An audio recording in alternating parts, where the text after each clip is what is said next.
Hi guys, I'm back with another video. Today I'll be showing you how to start a bullet journal for those of you who are new to the Bujo world.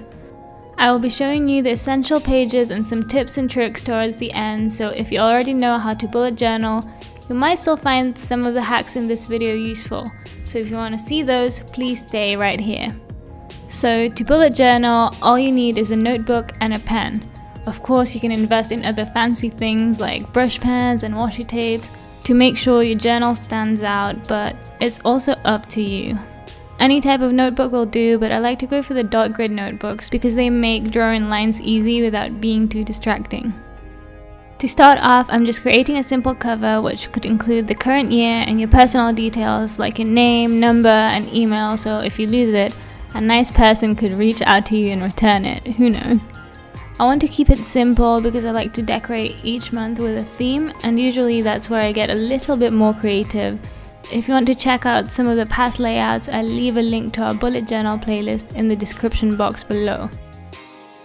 Next, I'm going to create a simple index spread to keep track of the pages in your bullet journal. I'm just adding the title and 2 columns for the page number and the page title. Nothing fancy, but you can decorate this page however you want to.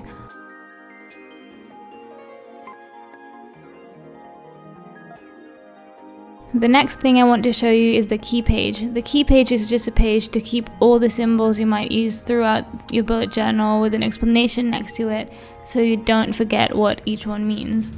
I'll show you how to use this in the next page, but for now I'm just adding symbols for tasks I've started, completed, migrated, scheduled, birthdays, and priorities. You can use different symbols for each one, and you can even add other things that you think you'll need. Don't forget to number your pages and add it to your index.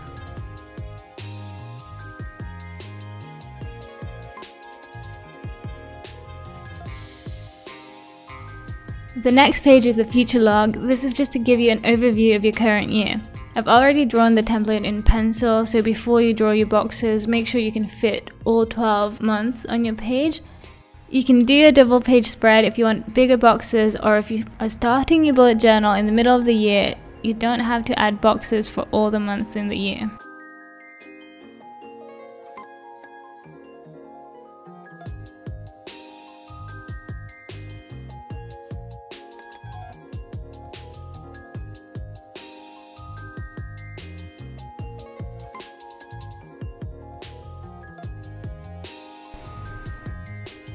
So here I'm just doing a simple goals page. This is where I will write all my goals for the year. I'm drawing a table with 3 columns to write when I came up with a goal, what my goal is, and when I have achieved it. So here I'm just writing that I want to reach 100,000 YouTube subscribers on our channel, and once we reach that, I will write the date on the date achieved column.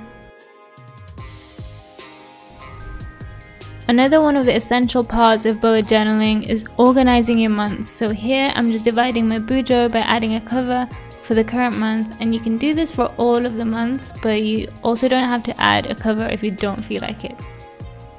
I just like using this as an excuse to get creative, and it also sets my theme for the month, which I like doing. Again, totally not necessary, but quite therapeutic for me, so I do it anyway.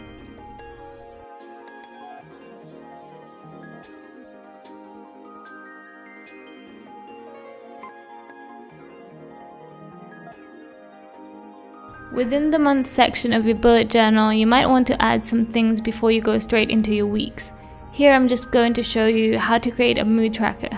So to follow my leafy, flowery theme, I'm drawing a potted plant with 30 leaves, then I'm going to number them to represent each days of the month. Of course, not all months have 30 days, so just keep that in mind when you're making your tracker.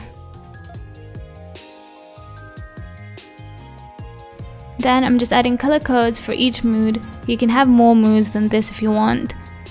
And basically all you need to do is color in the leaf of the day with your mood. Of course, you can use more than one color a day. I like these kinds of trackers because you can get really creative, especially if you have a theme. If you want to see more of my mood trackers following a theme, go check out my Plan With Me videos after this. Again, I'll link it in the description box below.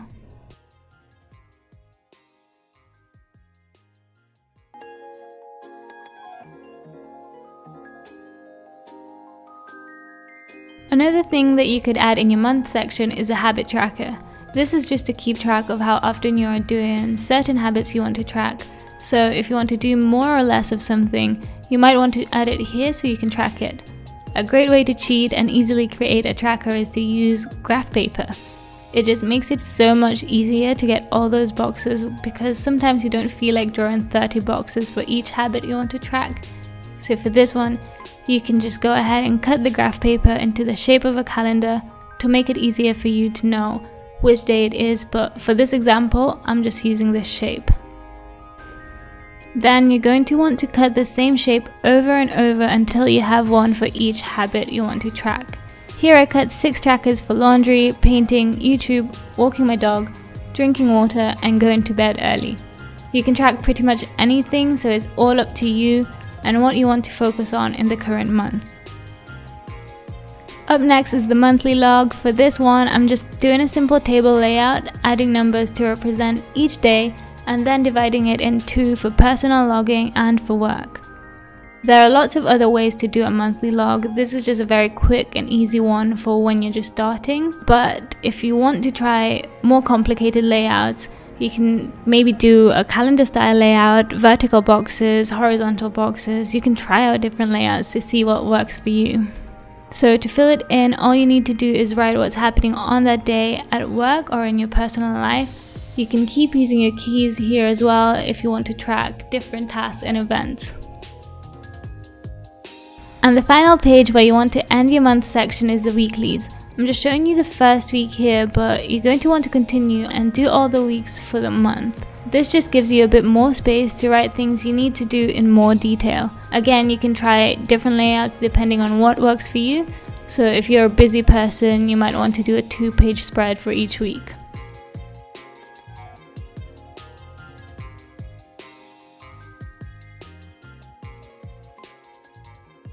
And finally, here's a few tips I want to share with you to make bullet journaling a bit more exciting.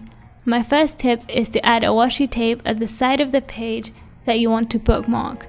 So say you want to bookmark your goals page so you can access it easily, you're going to want to grab some washi tape and stick it on the side of the page and then fold it over to the other side. This will make this page pop and even make it thicker so you can easily go to this page when you need to. Next tip is, if you think some of your pages are a bit dull, you can always decorate it however you want. You can add doodles or calligraphy, anything. I think my goals page is a bit plain, so I want to add pictures to it.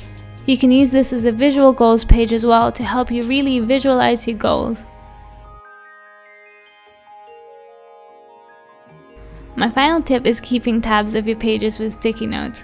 So if you want to index the current month, you can take a piece of sticky note and then cut only the sticky part. You can then stick half of it on the page and then fold it over to the next page to create a tab. And then you can just label the tab. I think using a sticky note is great for this, especially because you can easily peel it off without ruining the page and transfer it to the next month. Here's a final flip through of all the bullet journal pages. I hope you found this helpful, and if you enjoyed this video, please give it a thumbs up and comment down below. Hopefully it gave you some tips and inspiration to finally start your bullet journal.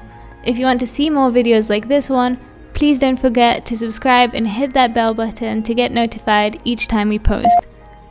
And that's all for now. Thanks so much for watching. See you guys in the next video.